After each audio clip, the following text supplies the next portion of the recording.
হচ্ছে কারণ এইখানেও ইডি তল্লাশি অভিযান চলছে। রেশন দুর্নীতি তদন্তে ইডি তল্লাশি। কলকাতার একাধিক জায়গায় সকাল থেকে তল্লাশি অভিযান চলছে। মেট্রোপলিটনে শঙ্কর ঘনিষ্ঠের বাড়িতেও চলছে তল্লাশি। আমাদের সঙ্গে রয়েছেন আমাদের অপর প্রতিনিধি বিশ্বজিৎ সাহা। সরাসরি চলে যাব বিশ্বজিতের কাছে। বিশ্বজিৎ, মেট্রোপলিটনে ঠিক কখন থেকে শুরু হয়েছে তল্লাশি অভিযান, কি পরিস্থিতি এখন, কি জানা যাচ্ছে?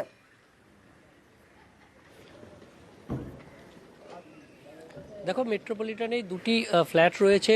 শঙ্কর আঢ্য ঘনিষ্ঠ রেশন দুর্নীতি মামলায় অভিযুক্ত শঙ্কর আঢ্য, তিনি তার ঘনিষ্ঠ ব্যবসায়ী বিশ্বজিৎ দাস। এই বিশ্বজিৎ দাসের দুটি ফ্ল্যাট রয়েছে, একটি মেট্রোপলিটন বি ব্লকে, একটি পি ব্লকে।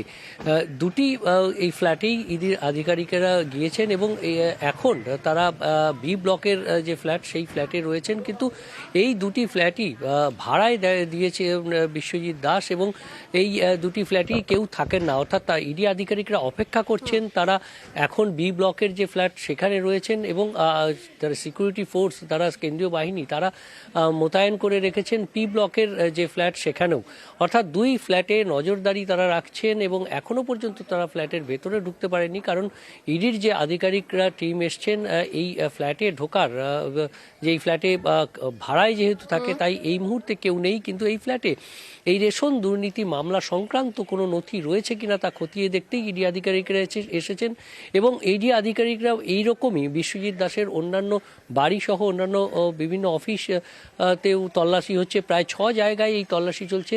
আমরা জানি যে রেশন বন্টন দুর্নীতি মামলায় সেখানে বাকিবুর রহমানকে যে জিজ্ঞাসাবাদ, তারপর খাদ্যমন্ত্রী, প্রাক্তন খাদ্যমন্ত্রী জ্যোতিপ্র মল্লিকের নাম উঠে আসে এবং তারপর একে একে শঙ্কর আঢ্য এবং তারপর এই বিশ্বজিৎ দাস, অর্থাৎ একের পর এক ব্যবসায়ী যারা মূলত ফরেন এক্সচেঞ্জ এবং এক্সপোর্ট ইম্পোর্টের ব্যবসা করেন, সেই ধরনের ব্যবসায়ীরা নাম উঠে আসছে। আমরা এর আগেও দেখেছি শঙ্কর আঢ্যর ধর্মতলা এবং সেই নিউ মার্কেট চত্বরে যে অফিসগুলো রয়েছে, সেই অফিসে ফরেন এক্সচেঞ্জের মাধ্যমে, অর্থাৎ বিদেশি মুদ্রা বিনিময়ের মাধ্যমে বিভিন্ন জায়গায় বাংলাদেশ এবং দুবাই সহ বিভিন্ন দেশে কিভাবে কালো টাকা সাদা করা হতো সেই প্রক্রিয়া এবং তার তথ্য তালাশ যেমন করেছেন ইডি আধিকারিকরা, দিনভর তল্লাশি চালিয়েছিলেন এবং সেই শঙ্কর আঢ্য আত্মীয়দের কাছ থেকেই এই বিশ্বজিৎ দাসের তথ্য তালাশ পান ইডির আধিকারিকরা এবং আজ একযোগে বিশ্বজিৎ দাসের বাড়ি, বিশ্বজিৎ দাসের ফ্ল্যাট এবং অফিস সহ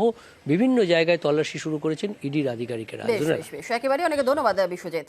কথা বলছিলাম আমাদের প্রতিনিধি বিশ্বজিৎ সাহার সঙ্গে। ফের কলকাতা ইডি তল্লাশি, রেশন দুর্নীতি তদন্তে ইডির তল্লাশি।